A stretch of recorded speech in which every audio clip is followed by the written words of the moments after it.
plaisir de vous accueillir aujourd'hui ce matin pour participer à notre débat contradictoire sur les élections fédérales qui auront lieu le 22 octobre prochain. Les Suissesses de plus de 18 ans ont la capacité d'élire leurs représentants au Parlement, c'est-à-dire au pouvoir législatif.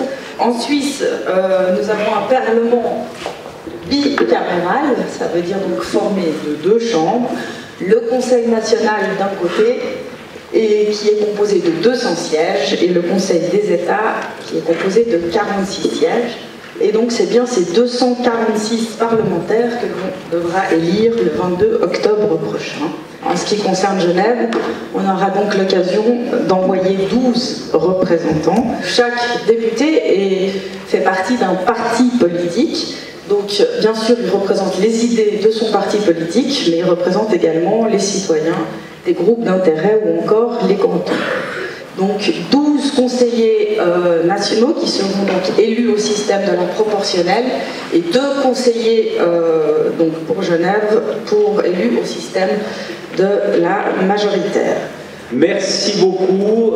Vous pouvez déjà applaudir nos candidats et candidates ainsi que l'inspecteur.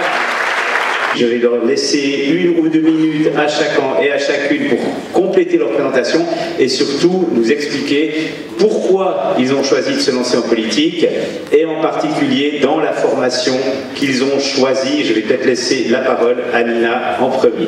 Oui, je suis venue de la Suisse alémanique à Genève pour faire les études. Et j'ai fait des études en interprétation. Alors il s'agit d'essayer à aider aux gens de se comprendre entre eux, et c'est quelque chose que j'aimerais aussi faire en politique. J'ai choisi de m'engager chez les Jeunes Verts et Vertes à Genève parce que je pense que la transition écologique, la question du réchauffement climatique, c'est vraiment le grand défi de notre temps. Pourquoi j'ai rejoint le centre? C'est parce que je pense qu'en politique, c'est important de débattre des idées, d'avoir d'abord son propre avis, se forger son avis et après le défendre au sein d'un parti. Mais je trouve que parfois, malheureusement, il y a un dogmatisme qui est trop présent dans certaines formations qui sont à gauche, comme parfois au PLR et à l'UDC. Aussi des idées que j'adhère, celui que j'adhère beaucoup moins. Et le fait de pouvoir défendre, proposer et avoir une ligne qui est du centre, qui est vraiment loin des dogmes et qu'on essaye de trouver les solutions les plus pragmatiques, c'est ce qui m'a vraiment convaincu pour rejoindre ce parti maintenant. Je suis un ancien de Chavannes, donc j'ai fait mes 4 ans ici, entre la tour A, la tour B et le légendaire pavillon. J'ai assisté à un débat et j'avais trouvé la représentante du Parti Socialiste très intéressante. J'étais allé la voir à la fin du débat. Et de fil en aiguille, j'ai rejoint la jeunesse socialiste et c'est moi qui fais le débat aujourd'hui devant vous. Donc comme quoi, tout est possible quand on est sur les bancs de ce collège. Et donc je me suis engagé pour le Parti Socialiste aussi parce que je crois à l'égalité des chances, la justice sociale et le fait que toutes et tous nous avons le droit d'avoir notre chance dans cette société avec nos différences et nos particularités, quelles qu'elles soient. Il y a un certain nombre de thématiques qui ont été proposées à nos invités. Nous allons commencer avec ce qu'il y a de plus aride et de plus compliqué. Sans doute, mais peut-être le plus intéressant aussi, l'économie et la fiscalité. Il y a des personnes, à Genève notamment, qui ont de grands héritages et l'objectif de la GCI, c'est de redistribuer l'argent de ces héritages en faisant un fonds pour le climat pour permettre la transition climatique rapide.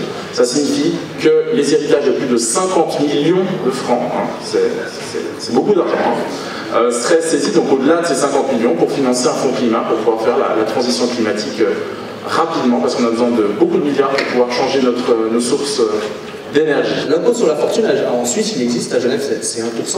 1% des gens qui sont les plus riches représentent à peu près 60% de la masse complète d'argent, mais ils payent déjà 40% de l'ensemble de l'impôt. Donc en fait, aujourd'hui, ce serait rajouter un impôt supplémentaire sur des gens qui contribuent déjà énormément à notre assiette fiscale. C'est vraiment des fortunes qui se sont amassées sur une longue durée et qui se concentrent de plus en plus. Même chez les gens où on dit oui, moi j'ai fait ma fortune moi-même, souvent derrière il y a déjà une famille qui a eu beaucoup des moyens. Et là, moi je trouve qu'on peut tout à fait penser à plus. À taxer les héritages. Pour une entreprise, 50 millions de valeur, c'est pas beaucoup en tant que tel. Une entreprise, une usine, vous regardez combien coûte le mètre carré pour construire une usine, ça coûte rapidement très cher. Une usine de production en métallurgie ou quand vous avez besoin de matériel de production de pointe, tout de suite, c'est des machines qui coûtent plusieurs millions. Donc en fait, c'est la valeur de 50 millions pour un individu seul, c'est clair que ça peut paraître beaucoup. Si j'ai 50 millions sur mon compte en banque, alors clairement, je serais content que je sois taxé, mais la majorité du cas, c'est pas 50 millions de cash, c'est de la valeur de patrimoine liée à des entreprises. On doit donner aux gens la possibilité de moins dépendre de la voiture, et ça passe par une amélioration de l'offre du transport public. Aujourd'hui, je pense qu'il est nécessaire que Berne, que le Parlement réinvestisse massivement et plus dans les liaisons ferroviaires entre Genève et Lausanne et entre Lausanne et Berne sur cet axe principal, qu'il est nécessaire d'avoir des correspondances qui soient plus rapides. La gauche, ça fait littéralement 10 ans qu'on demande quelques milliards pour pouvoir financer des tickets de train moins chers. Ils ne répondent pas présent. Par contre, lors des campagnes électorales, on a toujours un gentil parti de jeunesse qui vient nous dire qu'en fait, la droite est pour les transports publics, mais dans les faits, quand on sera au Parlement qui vous a été présenté, ils votent à chaque fois contre. Comme on voit dans le budget fédéral, 71% des dépenses de transport sont pour le ferroviaire. On peut accepter quand même de dépenser une petite partie pour les autoroutes. Concernant la mobilité et les transports publics, le Conseil d'État a déjà invalidé cette proposition en disant qu'elle met les transports publics à zéro était anticonstitutionnelle. Je partage un peu cet avis. Je pense que si on met quelque chose à zéro, les gens auront moins tendance à se responsabiliser sur le maintien du matériel. On le voit dans beaucoup d'espaces, du coup ce serait dommage que les gens imaginent que c'est quelque chose qui est totalement gratuit, qui n'a aucun coût. C'est aussi une initiative que les Verts sont en train de lancer en Suisse, et c'est une initiative pour installer des panneaux solaires sur tous les toits possibles en Suisse. C'est tout à fait clair, il faut arrêter avec les énergies fossiles si on veut un futur vivable. C'est des opinions scientifiques, 95% des scientifiques vont confirmer. C'est pas toujours facile de devoir financer à hauteur de 40 50 000 francs des travaux pour mettre des panneaux solaires. La même chose pour les pompes à chaleur. C'est des beaux projets, mais qui paie? Il faut toujours se poser la question, qui paie au final? Est-ce que c'est nos impôts ou est-ce que c'est ces personnes? Ces personnes ne le peuvent pas. Bon, là, on va piocher dans les impôts. Tu l'as résumé, en plus, la question est simple. Qui va le financer? Est-ce que c'est les petits propriétaires qui ne veulent pas le faire ou c'est l'impôt? En fait, c'est l'impôt, effectivement. Donc il va falloir qu'on discute de comment est-ce qu'on fait pour investir de l'argent dans la transition climatique. De nouveau, il y a beaucoup de pays qui ont fait cette transition et qui ont décidé d'investir avec la puissance publique des panneaux solaires. Oui, je pense que c'est essentiel déjà de commencer par permettre aux gens qui veulent mettre des panneaux solaires, et il y en a beaucoup qui ne peuvent pas le faire, de pouvoir le faire. La problématique qu'on a aujourd'hui, c'est que le taux de personnes qui arrivent en même temps est trop important pour que la Suisse puisse les gérer efficacement. Donc oui, fermer le robinet d'immigration, mais pas l'arrêter. On ne met pas un bouchon. L'immigration est positive dans tous les pays, même la Suisse. Simplement, c'est sur la quantité auquel nous ne sommes pas d'accord. Limiter l'immigration pour faire une immigration de qualité. Ils nous ont choisis, on peut les choisir également.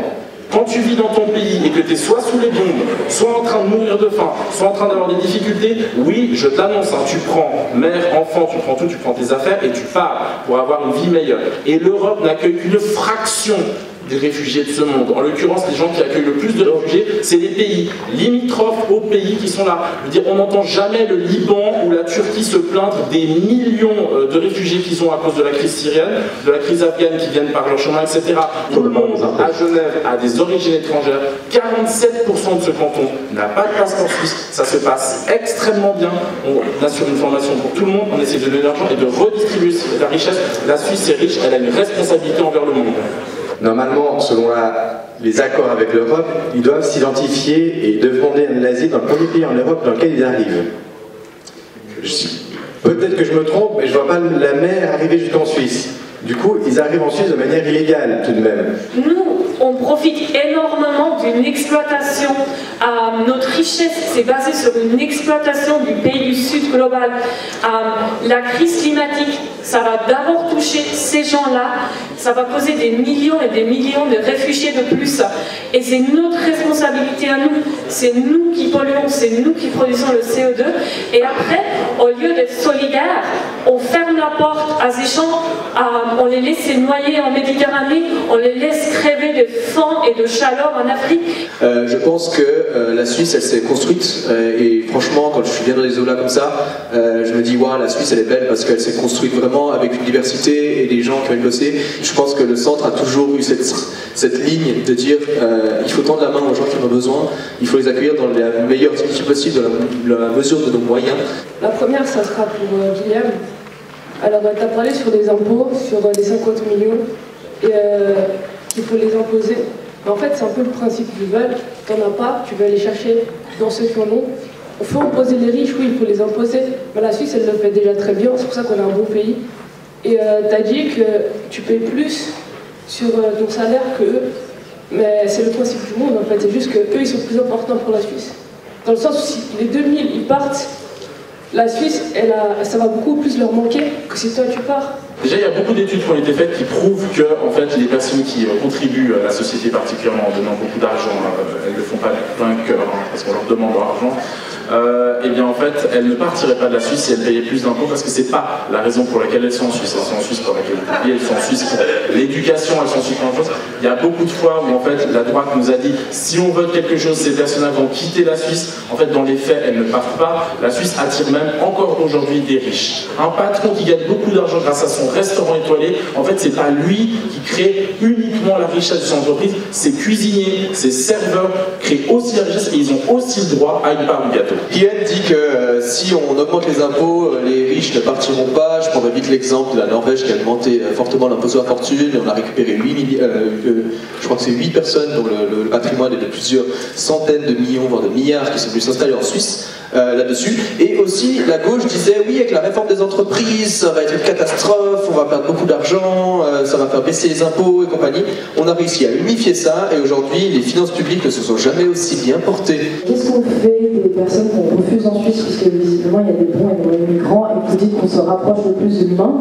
Pourtant, ne pas tendre la main à un humain en détresse, ça me semble pas très humanitaire. Et qu'est-ce qu'on fait? Puisque soit ils retournent dans leur pays où il y a un risque qu'ils meurent pour certains, soit on les envoie dans des pays qui ne veulent pas non plus les réfugiés et ils se retrouvent dans cette roue indéfinie où ils ne savent pas où aller, ils n'ont pas les moyens et on les traite encore moins dignement que ce que vous voulez faire. On peut accueillir effectivement ceux qu'on peut, mais le but c'est quand même de leur donner une vie digne ici et pouvoir les intégrer avec nous. Si c'est pour qu'ils restent tous entre eux dans les centres de protection civile, je vois pas l'intérêt. Je vous invite, vous avez le droit d'aller vous rendre dans les centres d'asile et discuter avec ces gens. Je vous promets que l'idéologie que vous en avez, elle est totalement fausse. Quand il y a eu la guerre en Ukraine, les gens ont pris leur voiture et ils ont traversé la Pologne, qui fait partie de l'espace Schengen, et ils ont eu le droit de déposer une demande d'asile en Suisse. Est-ce que ça c'est un bon migrant alors que celui qui vient en bateau et qui doit traverser et qui arrive en Italie doit la déposer alors en Italie? Oui, c'est une vraie question. Je vous rappelle quand même que l'Ukraine est dans l'Europe. Donc c'est plus logique d'aider un voisin proche de nous que d'aller aider à 300 000 km de nous.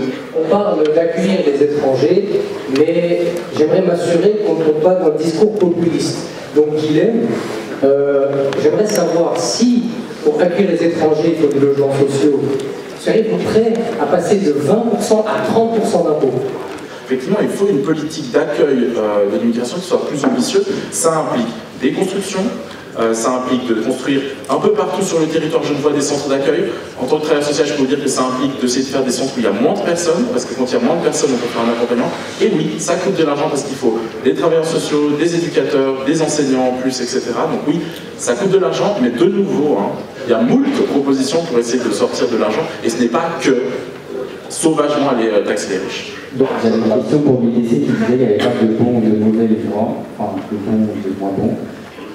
Par contre, quand c'est pour accueillir les migrants qui sont à côté, on arrive à déloger les migrants qui sont déjà ici pour pouvoir les loger. Je pense qu'il y a un choix de sélectif de bons qui pourrait nous apporter un nom en tant que, par exemple, au niveau linguistique ou quoi que ce soit, contrairement à d'autres qui viennent de loin, qui ne vont pas nous apporter ce que vous désirez plutôt. Je pense que c'est ça le problème, et pas une question de où ils viennent, de loin ou de proche.